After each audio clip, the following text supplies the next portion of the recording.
আসলে কি আমাদের সোর্স বা সম্পদের অভাব নাকি অন্য কিছু? সম্পদের অভাব আমি স্বীকার করি।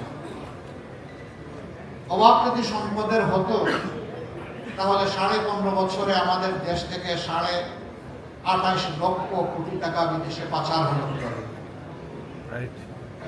এই পাচারকৃত অর্থই শুধু লুটপাটের অর্থ নয়, এর বাইরে অজানা অনেক অর্থ রয়েছে।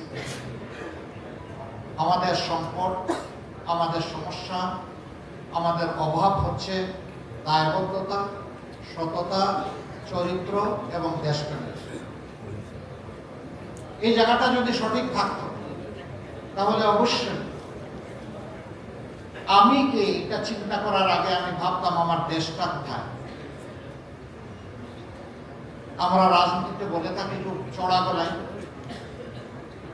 ব্যক্তির চেয়ে দল বড়, দলের চেয়ে দেশ বড়। বাট ইনফ্যাক্ট আমরা কি 54 বছরে তার স্বাক্ষর রাখতে পেরেছি? বরঞ্চ বিবেক দিয়ে, হৃদয় দিয়ে যদি চিন্তা করা যায় তাহলে স্বীকার করতেই হবে আমরা জাস্ট স্লোগানের উল্টাটাই করেছি।